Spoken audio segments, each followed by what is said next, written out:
Hello, everyone. This is Lala, and today I'm going to be talking about essentially all the other total drama um, couples that aren't a part of the Love Pentagon. And for this video, I'm including the redonkulous race. Essentially, I'm doing everyone else but the reboot couples and anything regarding the reboot in this video. So here I'm doing couples from Total Drama Island, Action, World Tour, Revenge of the Island, All Stars, Pack 2 Island, and the Redonkulous Race. So I'm not including anything after that, and it's really just during the first round of the show. That's what I'm discussing. And I'm doing this because I kind of am getting back into my total drama bag, especially with the video I covered about the Love Pentagon and their most likely fate as a couple and as individuals post Total Drama. And I'm essentially going to do the same thing here, where I'm not really going to go on a beat by beat, episode by episode timeline of each couple, but I'm going to give a quick synopsis of their journey on the show, their dynamic, and where they most likely will end up post show. So we are going to do this canonically, and the first canon couple in total drama is Lindsay and Tyler. So it's clear just from the way that they look at one another in the first episode that they're into one another. They start giggling around one another, and it's clear that they're just going to hook up very, very, very soon. And that is essentially what happens.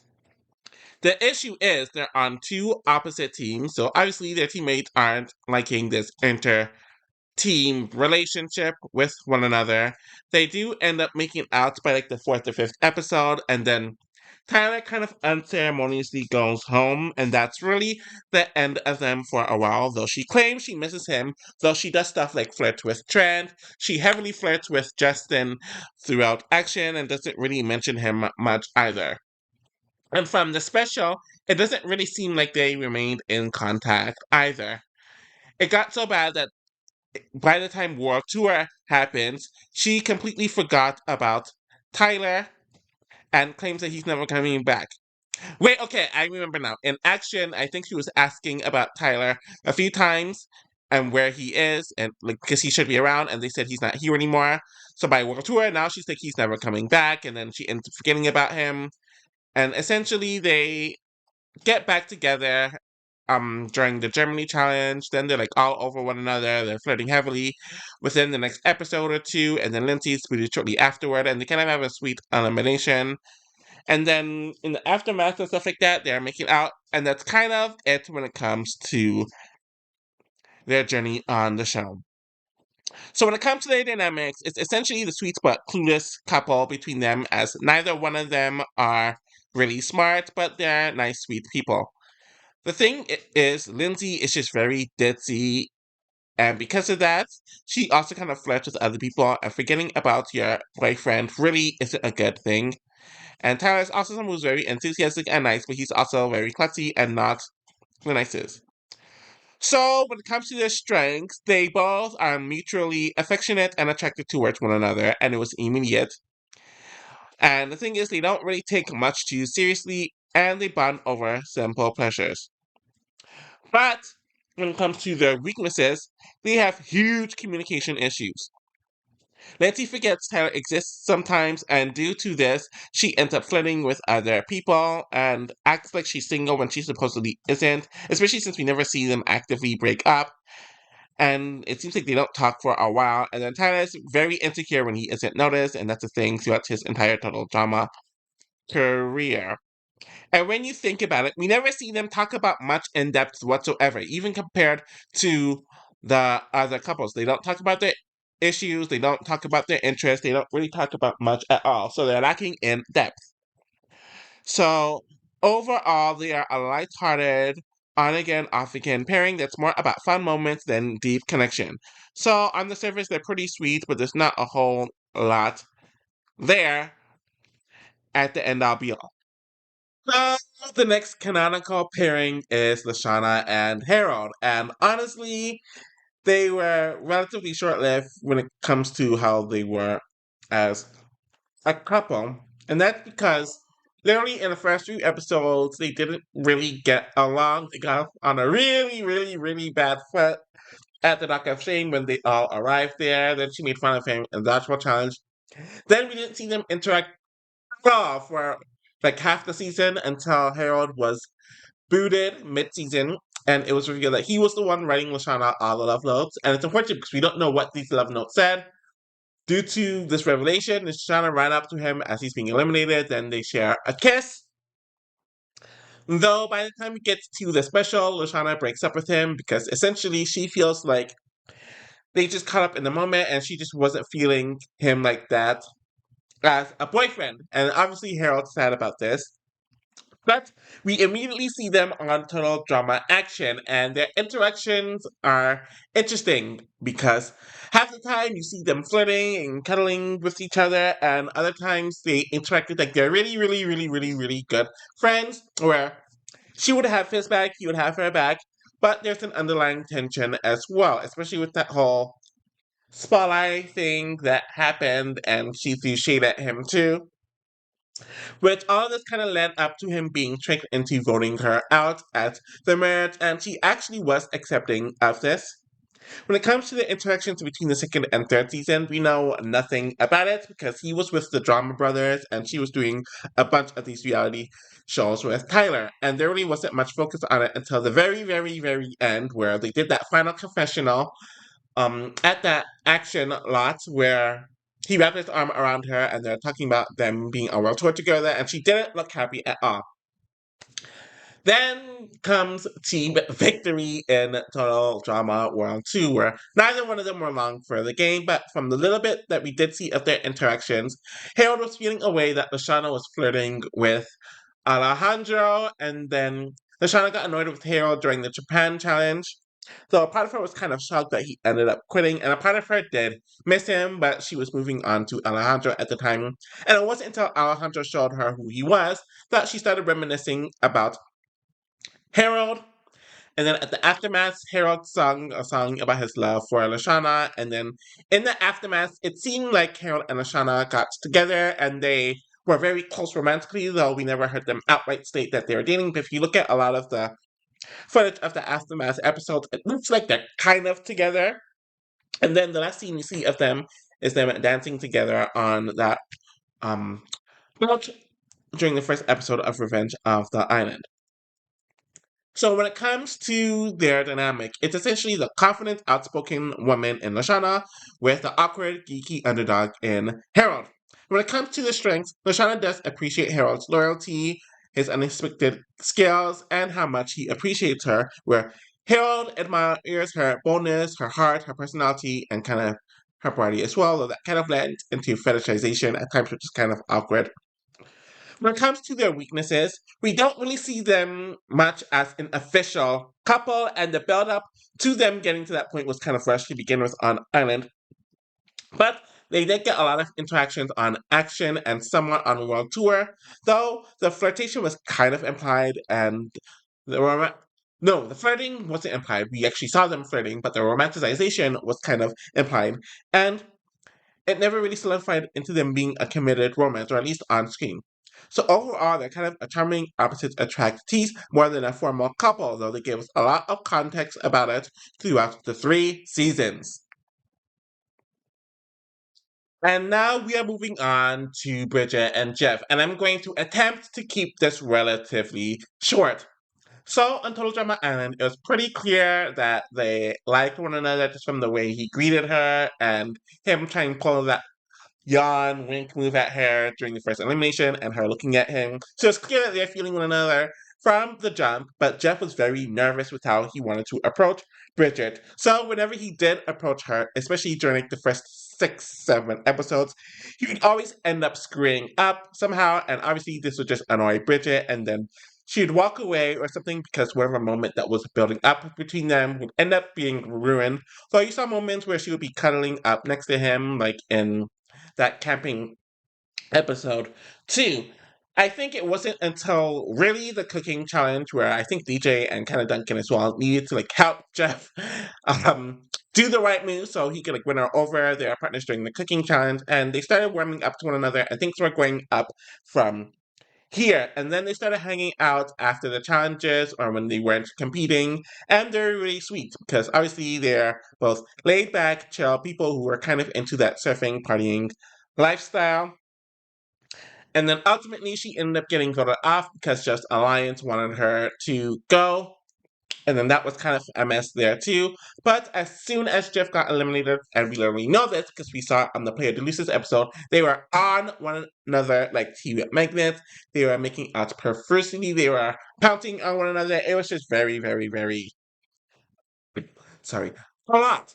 And they continued this throughout the Total Drama Island special and the 2 episodes they were competing in on Total Drama Action. And due to them being so obsessed with getting physically affectionate with one another, and led them to be the first ones voted off on Action.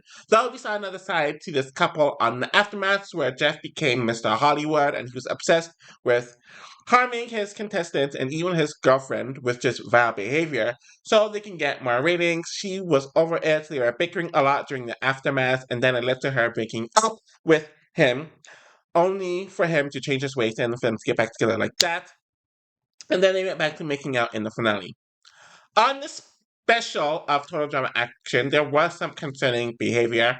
I think some fangirls walked by, Geoff looked at them, and then Bridgette decided to physically harm him by slamming her surfboard on top of him. They broke up, and then they got back together immediately, and they did a lot of brands together and whatnot. And then we had Bridgette going on to World Tour, where Geoff stayed back to being an Aftermath host.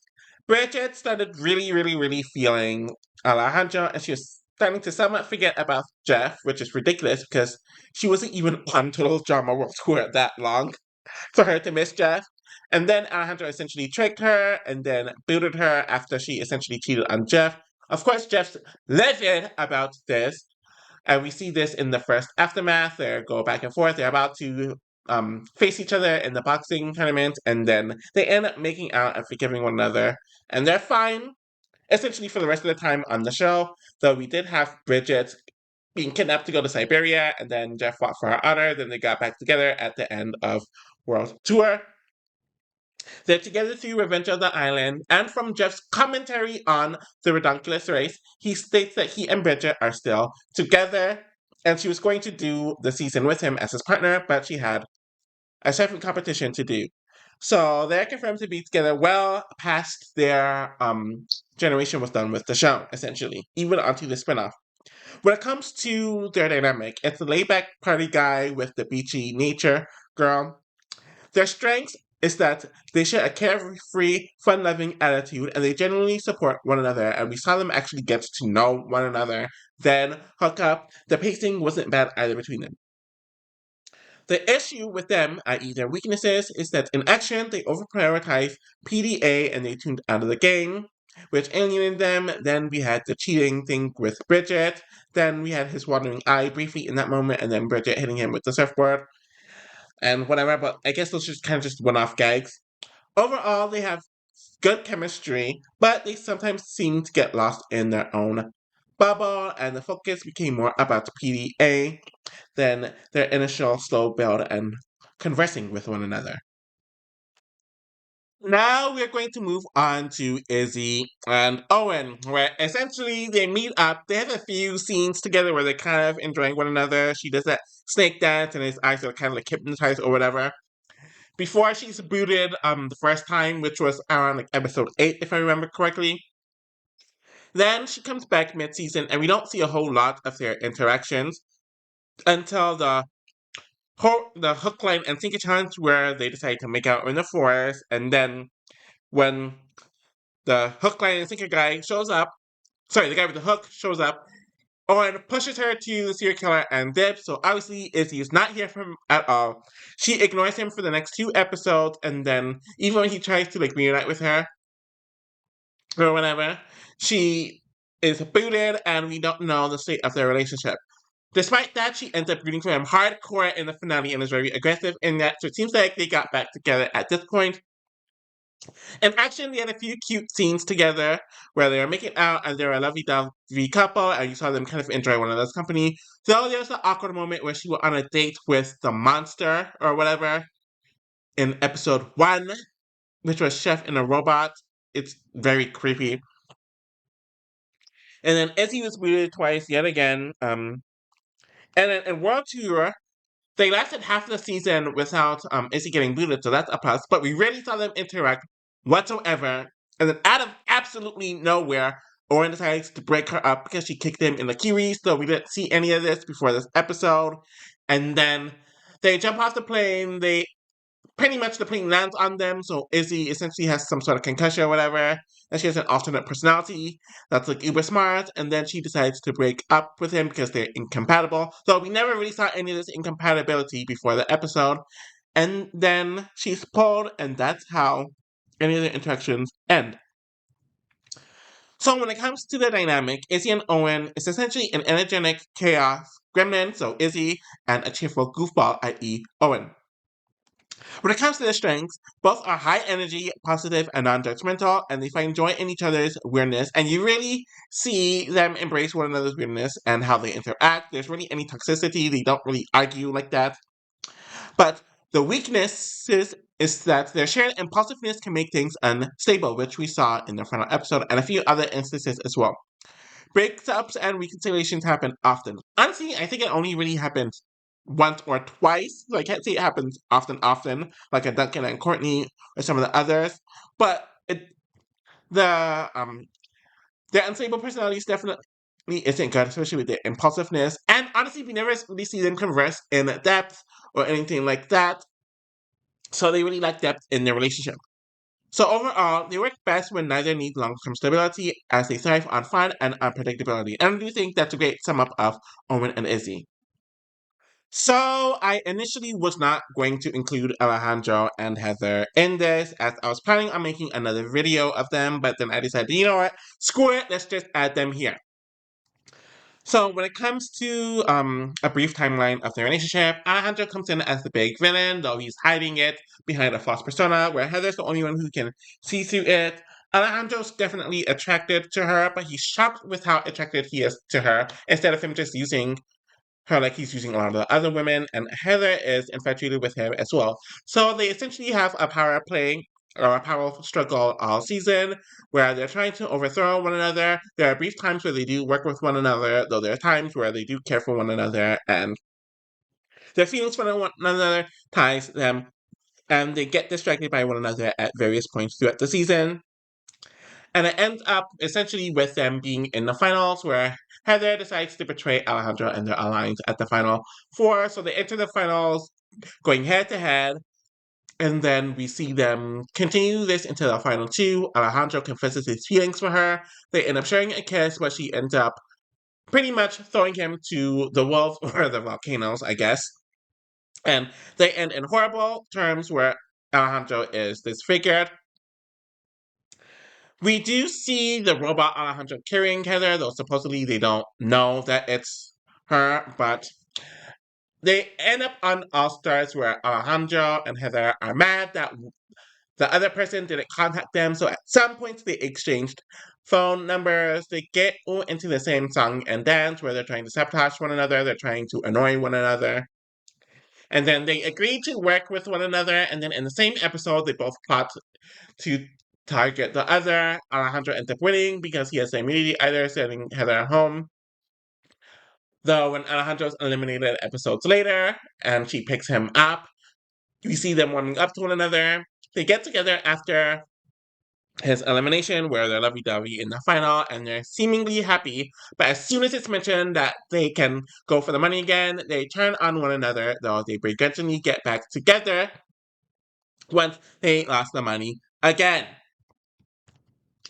So when it comes to their dynamic, it's essentially a rivalry with deep mistrust and mutual distrust in World Tour, and honestly through most of the series, as they're both cunning, manipulative, and competitive. Essentially, they're mirrors of one another, though they grow respect for one another and have an attraction towards one another. It's essentially a love-hate tension with romantic chemistry built on banter, scheming, and trying to outsmart the other.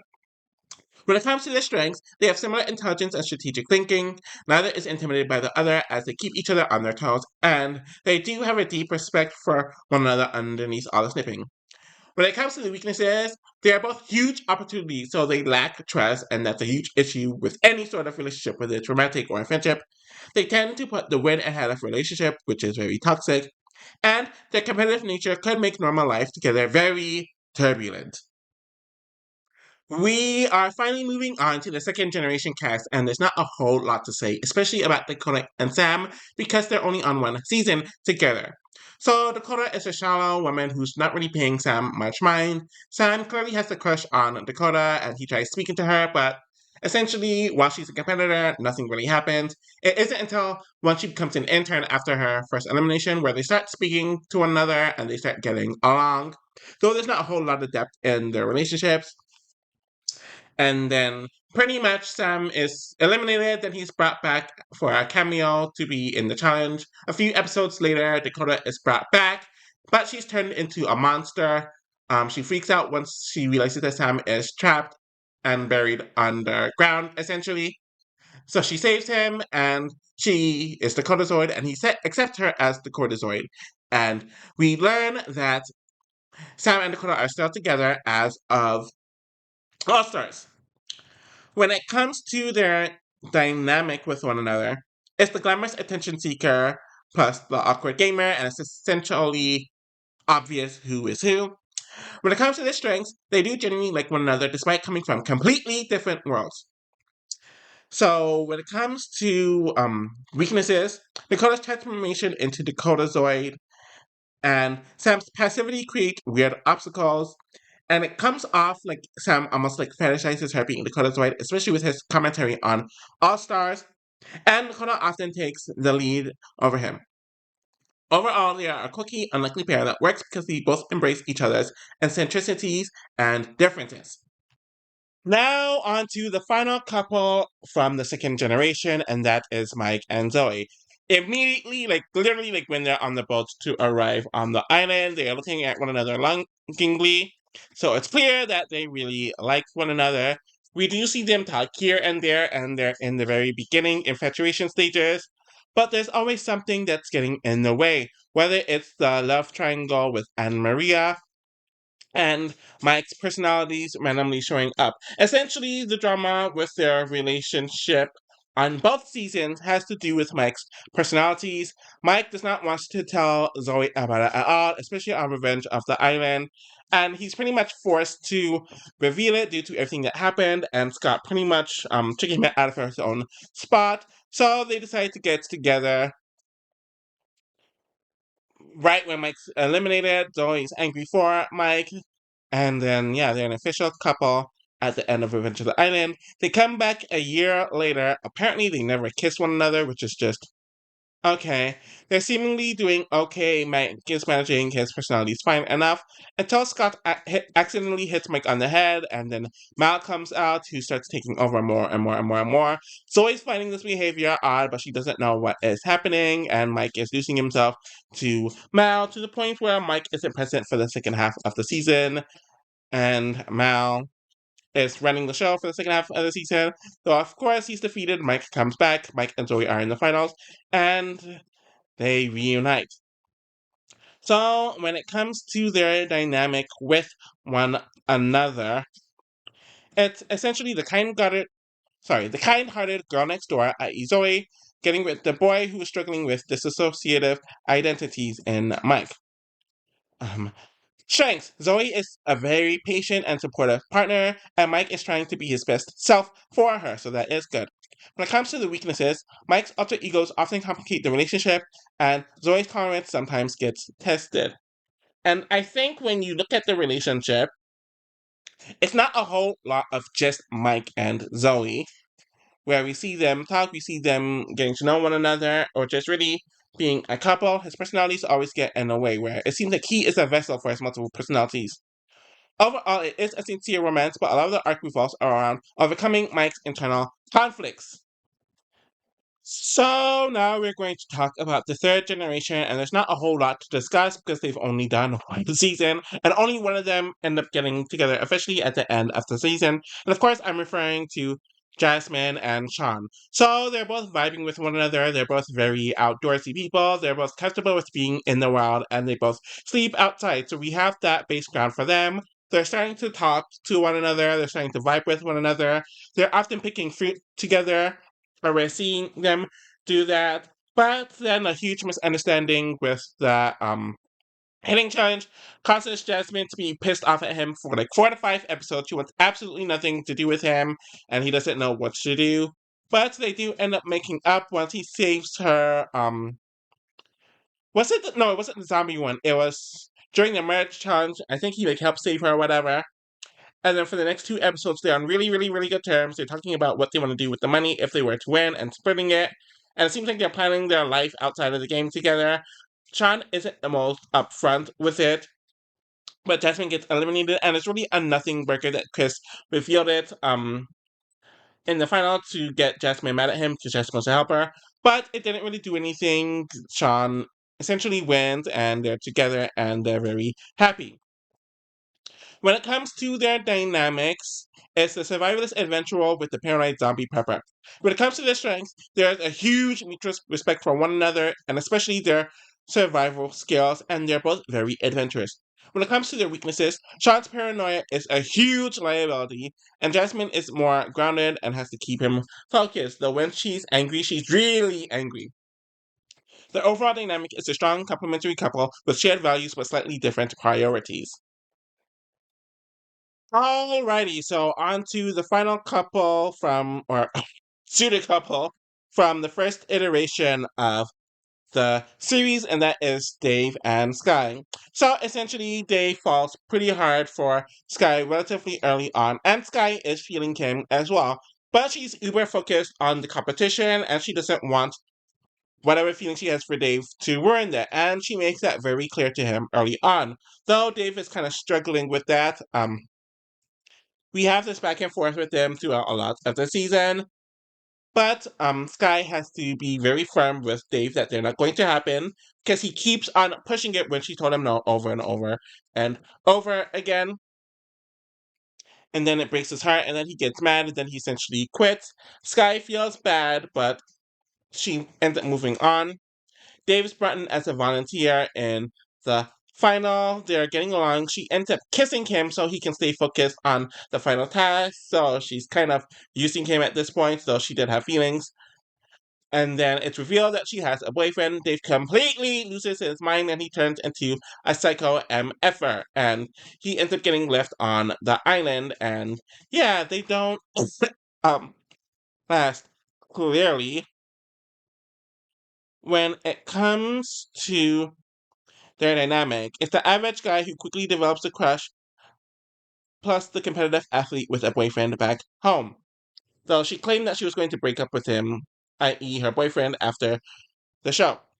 Strengths is they do have an initial camaraderie and they cooperate well in challenges together. When it comes to the weaknesses, David's obsession with Sky turns very toxic, especially after learning about her boyfriend, though there are clear communication issues beforehand, and that kind of leads to Sky's lack of clarity, really doesn't help this dynamic whatsoever.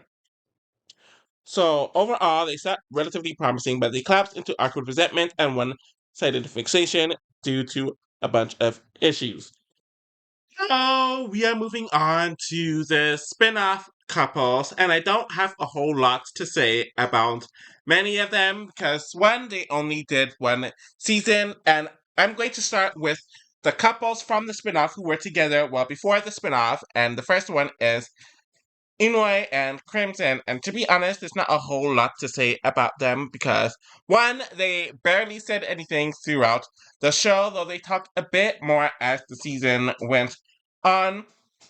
We do see that they work together very well, they seem very compatible and very peaceful, but there was that episode where neither one of them knew what the other looked like because they're always dressed up in their gothic outfits. So when they had to see what they really looked like, they were shocked at first, but then they were getting used to how the other looked. And it was a really nice moment between them. But of course, they ended up going back to their old ways. And they're just a really nice couple. They were essentially screwed over. I don't really have much to say about them. They're very healthy, they're very calm, they're kind of nondescript. But on a show like this, that works, especially if you already have that foundation from prior and there's nothing indicating any trouble otherwise. Their dynamic is the matching goth couple. They are perfectly in sync with each other's aesthetic, humor, and low energy lifestyle, so those are the strengths for them. When it comes to the weaknesses, they are so reserved that it's hard to tell what's going on beneath the surface, as is limited emotional range shown on screen. Overall, they're probably the most drama-free couple on the list, exactly because they keep to themselves. On to the final couple from the spin-off that were dating before the event of the spin-off, and that is Ryan and Stephanie. So for the first few episodes, they're very lovey-dovey with one another. To an obnoxious point of view, they're almost akin to Bridgette and Geoff, but things start breaking down roughly around like a quarter to a third way through, where Ryan does end up breaking up with Stephanie, but they're still partnered with one another. But essentially throughout the rest of the a majority of the season, we see them bickering, going back and forth, back and forth, back and forth, and there's a lot of toxicity where she's hitting him, they're sabotaging one another, they're consistently yelling at one another, they've gotten lost a few times because they're just being so horrible to one another. And then, under the faux assumption that there's some sort of love affair between Carrie and Ryan, it made Stephanie even angrier, and it just caused a lot of drama there. But of course, they did end up reuniting in their elimination episode, but they stopped right before they got to the finish line, causing them to be eliminated. But they're essentially together at the end of the season, despite all the toxicity. But anyone watching knew that they're going to go with that together. They're not together, they're back together. Dynamic. Anyways, their dynamic overall is the bickering competitive couple. They met in the gym, if I remember correctly. Their strengths are they clearly have a lot of attraction and history together, and they function well when they are united for a common goal. The weaknesses is that their competitiveness often turns into open hostility and it's not managed well at all, and due to that, they consistently undermine one another. Overall, they are a love-hate relationship that veers heavily into frenemies with benefits territory. So, on to the couples on the spin-off that actually formed on the spin-off. We are going to do Noah and Emma. So, we didn't see them interact for the first several episodes of the season, and if I'm remembering correctly, Noah became infatuated with her once he saw her do, like, a flip or whatever. We did see them interact more and more at this point in time because I do believe they're in some sort of alliance with one another, and they did have some commonalities, but there are points where now it just got way too lovesick, and Emma was hesitant because she had a bad relationship beforehand and she didn't want to rush to anything, and she in general is just very untrusting. But ultimately, they got over that, and Emma told Noah that they couldn't do anything until after the show. He was heartbroken over this, but he eventually got over it. And then once they got eliminated, she said that she'll date him. And then they are pretty much good from that point onwards. So when it comes to their dynamic, it's the Winnie, cynic, and Noah with the competitive athlete. When it comes to their strengths, Emma puts Noah out of his comfort zone, and Noah provides grounded humor and calmness to Emma. When it comes to their weaknesses, there is tension at times due to mainly Emma's overcompetitiveness and Noah's reluctance to show any sort of vulnerability at times. Overall, they are surprisingly effective pairing, balancing banter with genuine teamwork. So we are getting close to finishing the analysis for the couples, and we have Carrie and Devin. And I don't have a whole lot to say about them because the arc is pretty obvious. They are lifelong best friends, though Carrie was secretly in love with Devin, though he didn't notice, not only because he had a girlfriend, but just because he never thought of it whatsoever. So we have this dynamic for like half of the season. Carrie's trying to win Devin over romantically and somewhat get him to like leave his girlfriend, but he's not paying her any mind. His girlfriend does dump him mid-season, so Devin is really, really, really depressed. So he's going through the pretty much all the stages of grief, and then once he gets over it, um Carrie finally decides to move on from Devin, though Devin realizes that he has a crush on Carrie. So for the next set of episodes, he's trying to win her over, and it's really, really, really failing. Then they're trying to make some sort of like love square with those two and Ryan and Stephanie, where Carrie and Ryan, they have good friendship, and Devin thinks that Carrie and Ryan like one another, but that doesn't happen. And of course, it gets together right as they are about to be eliminated. And yeah, when it comes to their dynamic, it's essentially lifelong best friends, with Carrie secretly being in love, then when she moved on, Devin being secretly in love.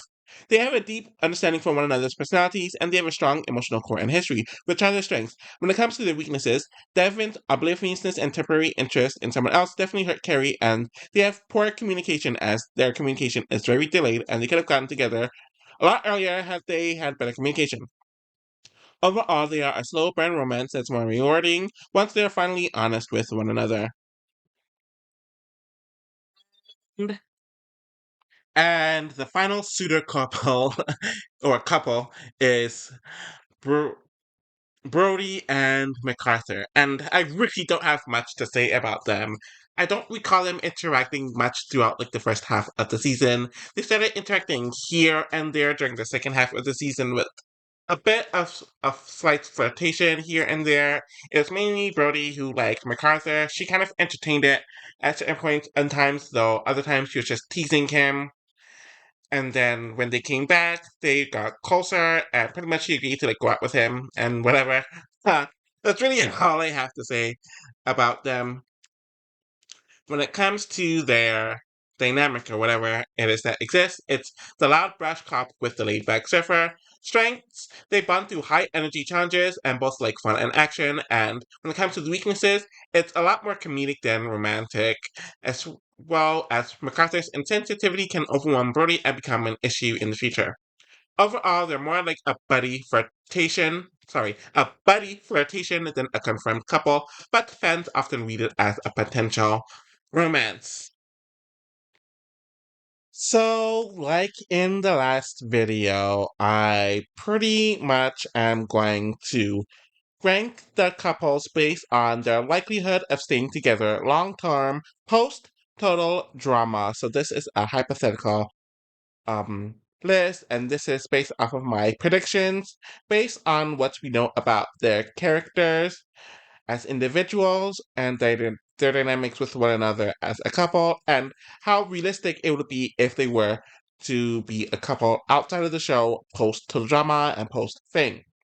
So I'm going to start ranking them now by their likelihood of staying together, and this is based on stability, their chances of reconciling or rekindling if they break up, and their breakup finality. So at number one is Geoff and Bridgette. They have the most stability out of all of the couples, as they are a generally low drama couple. They are deeply compatible when it comes to their interests and how they handle things. And honestly, they're already proven when it comes to how they handle drama and relationship issues and how they overcome it. And they've dated for years at this point by looking at when they got together on the first season to them still being together on the Redunculous race, which is years afterwards. And those were during times where they were on the show and when they weren't on the show. When it comes to their rekindling potential, they're actually relatively low. Where I do think that if they do split and it's for a legitimate reason, it will probably be relatively final and respectful, especially for them being one of the more stable couples and being together for so long. So if they did break up, it's probably deep. And this kind of ties to their breakup finality, where they would be high if they break up. It would most likely be permanent, but the chances of them breaking up is so low and so unlikely. So when it comes to the overall profile, solid rock couple, but if it ends relatively clean. So regarding this post-season timeline, I decided to do something where I created a projected relationship timeline post show. And for Geoff and Bridgette, their duration is indefinite years, possibly marriage. They'd most likely move in together soon after the show, remain in the public eye via surf and party events, and stay solid long term. If a breakup happens, it'd be decades later, if at all. At second place is Crimson and Ennui. So when it comes to stability, they're very stable, like Bridgette and Geoff, but I put them in second. Despite them being very calm, in sync, and zero drama, we don't know much about their relationship, and they don't really talk much either. We've seen Geoff and Bridgette go through the trials and tribulation over the time span of years, where Crimson and Ennui, we really don't see that. That's kind of why I have them at second.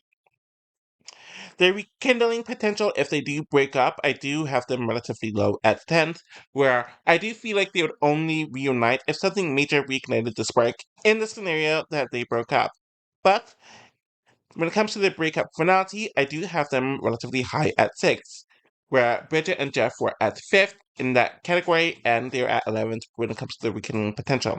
So I do feel like if they did break up, which the chances for that is very, very, very low, it would be final. But in general, it's hard to imagine a scenario where they break up where they're so low stakes and zero drama. Their overall profile is quietly strong and quietly done if they ever do split.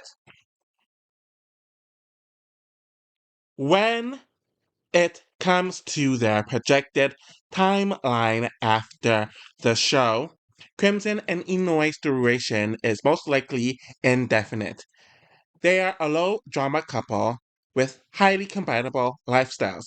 They could last a lifetime without any public drama, the kind who goes off the grid socially but remain together forever.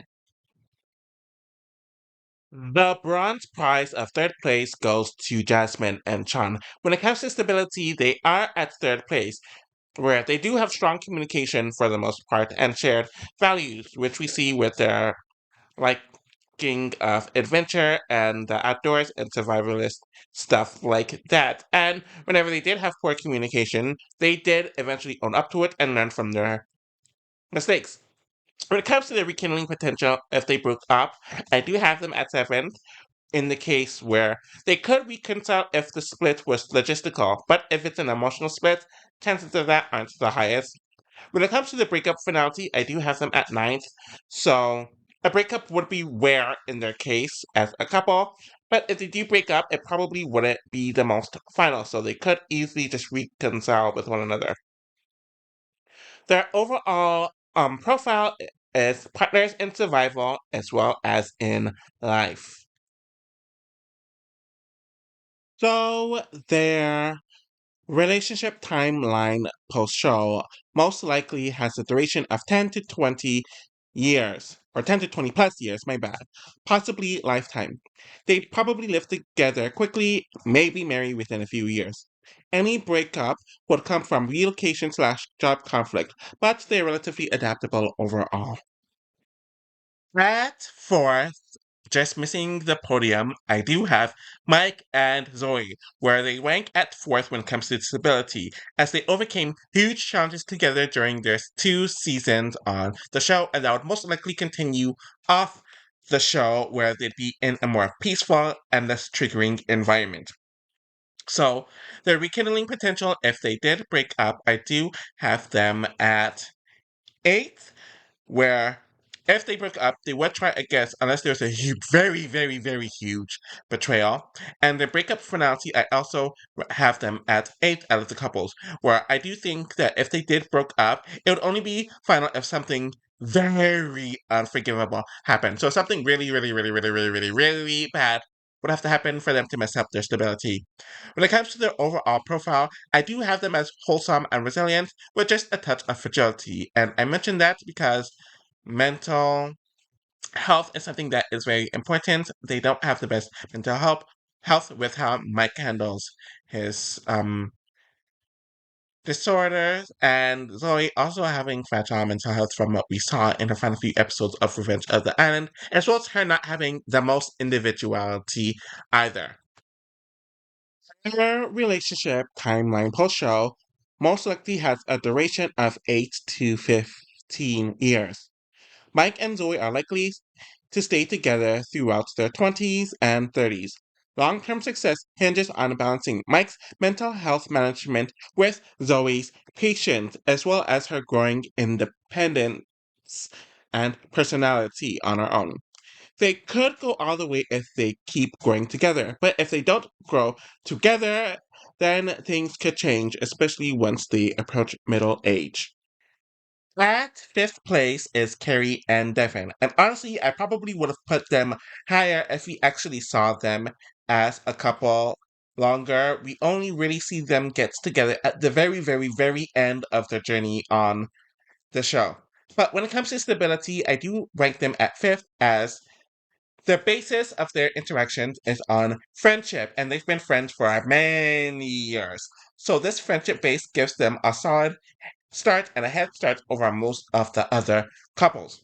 When it comes to their rekindling potential, I do have them at sixth in the case that they break up, where if anything, they could rebuild from friendship again in the chance that they ever do split, since they have that foundation already.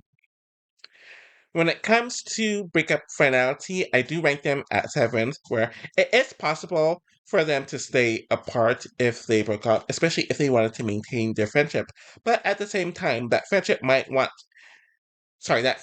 give them that solid foundation to try again as a couple.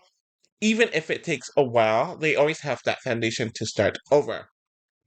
When it comes to the overall profile, they are friends to lover, and honestly, maybe back again if they had to. But overall, they have some of the best foundation out of everyone in the show, though their communication issues isn't the best. Not that they have toxic communication, but they weren't the most honest about their feelings, and they took them a while for them to finally say what they needed to say to one another. Their relationship post show most likely has a duration of 5 to 15 years. So Carrie and Devin have a strong foundation with their friendship, but it is Carrie's first serious relationship. Honestly, it could be Devin's first serious relationship as well. I know he was in a relationship with that woman on the ridiculous race, but it didn't seem to be a good relationship that should set a standard, if you know what I mean. They could last decades if they evolve as a unit, or they could split amicably after going in different directions. At six is Alejandro and Heather, and this one's honestly kind of shocking to me. When it comes to stability, I do have them at six, and honestly, they're kind of in the middle when it comes to their overall rating of that. Because overall, they're very passionate towards one another, but they're also very volatile towards one another. We do know that they have deep feelings for one another, but the communication really isn't that strong as they are both people who keep things close to their chest. They don't really trust anyone. They're both very self centered. They're smart, but very manipulative and cunning. And most of the time, where we see them together, they're not a couple. We really only see them as an official couple on the final episode of All Stars, where they did communicate well when there's no stakes, but as soon as that competitiveness and the chance for them to win money, they threw one another under the bus. Hence that volatility and toxicity there. When it comes to the rekindle potential, in the case that they break up, I have them at third here, where they have a very strong attraction, not only physically, but mentally as well, that keeps them circling back to one another, and they're expecting the other to reach out to them, so they clearly have a hold on one another still. When it comes to the breakup finality, I have them at 10, so they're relatively low on the list, where they're really truly done with one another. And I do feel like we've seen that, regarding how they interacted with one another on both seasons. They never actively ignored one another. They're always expecting the other to reach out to them. They always want to talk to the other, and they always want to deal with one another. When it comes to their overall profile, they are high heat, high risk, and very impossible to ignore. So they're up and down, but they are rarely done with one another. And I do feel like if they're not in a competitive environment, they probably do a lot better as a couple, since they're very similar compared to a couple like Duncan and Courtney, where their core values just don't align, and they're toxic on and off the show. When it comes to their relationship timeline post show, their duration is most likely going to be on and off over a 5 to 10 year period. They would most likely break up multiple times per show, but keep finding one another again. They eventually might settle down or burn out for good when one gets tired of the drama completely. So, ending the first half on this list is Noah and Emma. When it comes to stability, they are at seventh and they're kind of in the middle. So, from what we've seen, they work well when their trust is in attack, but when they aren't trustful of one another, whether it's Noah being sad that Emma wants some space or Emma still having a lot of trust issues, it can be brittle. And I can see this being the case even outside of the show. When it comes to their rekindle potential, I do have them relatively low at 12, where Emma is already someone who is very guarded and distrusting. So, if her trust is broken or something bad's happened, she does hold grudges, and I don't see her letting it go. And Noah is also someone who isn't going to chase after someone, and he himself is also someone that isn't going to rekindle easily, and he's also someone who it's kind of done with people relatively easily as well. So if something happens and they break up, I can see it being relatively permanent. And that leads to my breakup finality, ranking them pretty high at fourth here, where if they do split up, it is likely very permanent on both ends. So when it comes to the overall profile, they are very witty and charming, but if they break up once, it's relatively done, and I don't see them recapturing anything or working or even wanting to work to recover things in the case that something goes south with them. A relationship timeline regarding Noah and Emma post show most likely has a duration of 2 to 5 years. They would date steadily after the show, but small trust issues could pile up over time, especially with them not being the most um, strongest with communication. A breakup would likely be permanent after the first major conflict.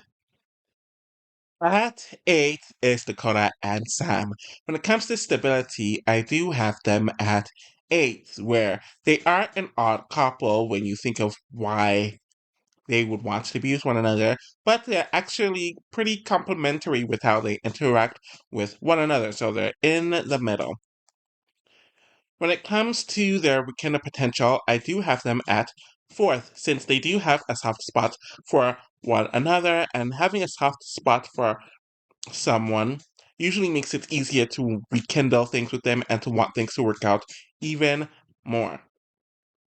So when it comes to the breakup finality, I have them low at 12, where a split wouldn't likely stick because they aren't a couple that would fight a whole lot, despite them not having the most depth on paper.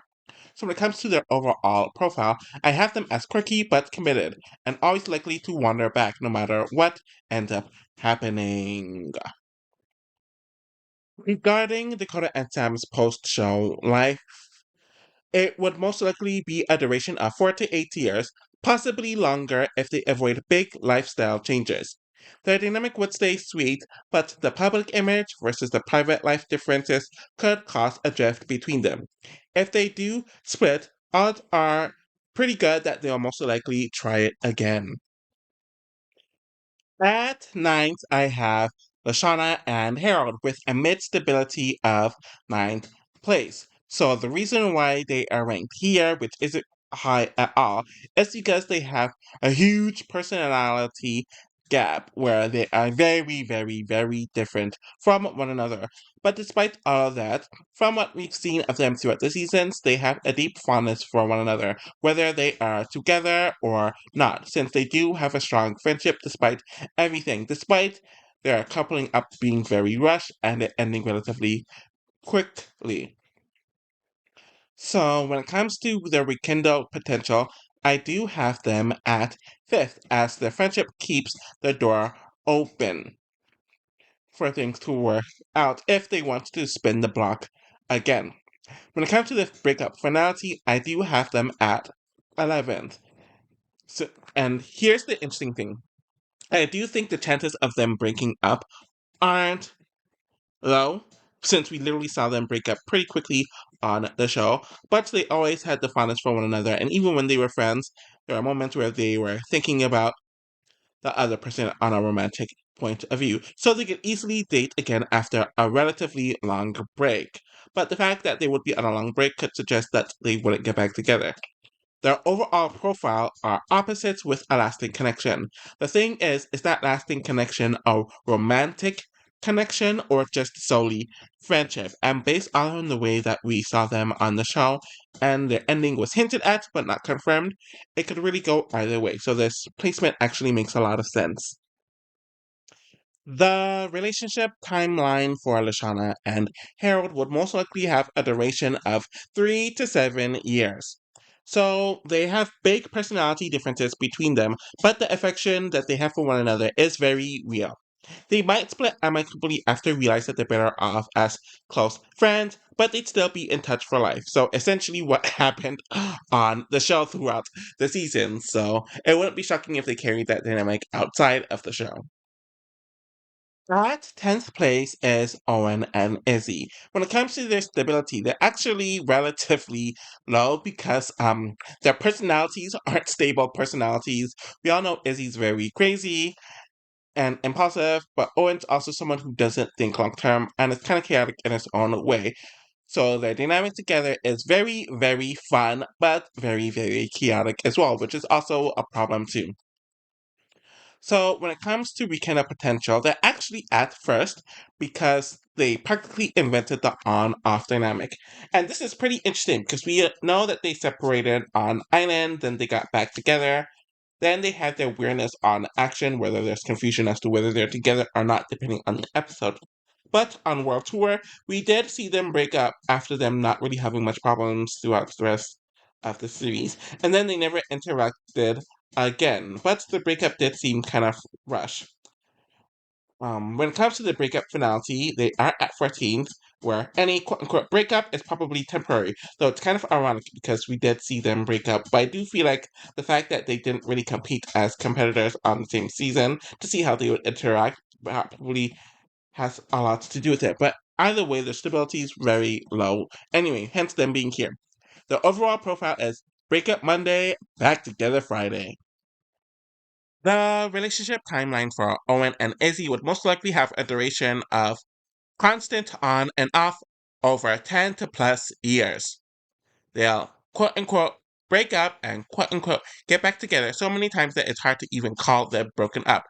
They could they could fade into a best friendship later on in life. And honestly, that wouldn't be too shocking because they don't really have much conflict with one another like that. At 11th, I have Lindsay and Tyler. So with their stability, they're actually very, very low at 11th. And honestly, I will say this. They are relatively loyal, but they're not deeply communicative. We don't really actively see them have much conversation at all, whether it's on island or on world tour. And from what we do see, they are very sweet with one another, but there's a lack of depth in their relationship overall. And with the fact that they've gone long gaps without speaking to one another, Lindsay forgetting about Tyler and flirting with other people in the process, and then Tyler not being the most secure person. Yeah, this placement does make sense. Okay, their rekindle potential is actually at second. So if they were to break up, their chances of getting back together are pretty high, and it makes sense because we kind of saw this on the show where they went long time without seeing one another, but they're always nostalgic over the other, and then they eventually got back together because they could live out their nostalgia. So the nostalgia and chemistry would pull them back together. And due to this, I have them at 13th when it comes to breakup finality, where it's rarely permanent. So the overall profile for Lindsay and Tyler is too cute to quit for long. Though in general, they just don't have that strong foundation or much depth compared to most, if not all, of the couples that are higher than them, because that friendship isn't there and the deep depth needed for a very strong relationship isn't there. Most probable relationship timeline between Lindsay and Tyler consists of a duration of an on and off period for about 5 to 8 years. So the chemistry that they have with one another would most likely keep pulling them back together. But communication issues may cause cycles of breaking up and making up until they essentially both settle elsewhere. At 12 is Macarthur and Brody. When it comes to the stability, they're at 12 and they're very low, as what they do have is that they run on shared thrill seeking, and that's kind of the opposite of stability. They aren't the most cleanly people, and to be honest, we didn't even see them interact too much. From what we did see, they're friends who have some sort of attraction, but there really wasn't anything romantic there. When it comes to their rekindle potential, they're actually relatively low at 13th, where if they were to break up, they would most likely just revert back to being friends, which would probably just be the best for them. And it kind of makes sense based on what we saw of them on the show, and their feelings for one another didn't really seem deep compared to the other friends to lovers.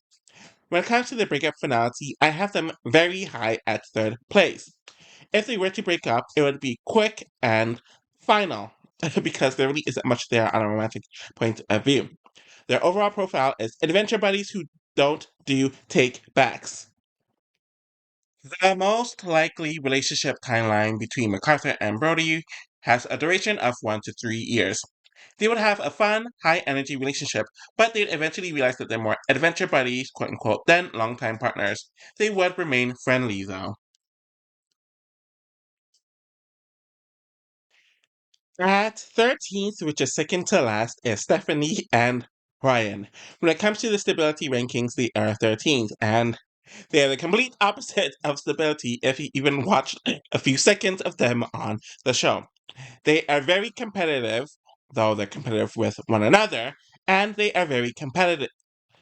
They are very combative to one another, which is just two awful combinations. You shouldn't be competing with the other person you are in a relationship with. So that just kind of just says it all. And their relationship is toxic and abusive, essentially. When it comes to rekindle potential, they are at ninth, which isn't high, but isn't that low either. And this is the case because we literally saw them reunite on the show after a breakup. They are hot and cold. But when it comes to this, they reunite out of habit. So if this is off the show, they probably reunite out of habit because it's just the thing they do and it's kind of expected more than them being in love. So when it comes to the breakup finality, I have them at second, where despite them breaking up and getting back together, it could and it would most likely be permanent after one last fight, which is just crosses the line and it's just enough is enough. Their overall profile is break up to make up until they don't. Honestly, I kind of feel like this is the Duncan and Courtney path, if that kind of makes sense. The most likely relationship timeline post show between Stephanie and Ryan would have a duration of 1 to 2 years. So the competitive streak on the show would most likely cause tension even after the show, and they continue that bad dynamic. If they break up once, it's probably the final straw, though they might briefly try again before ending it for good.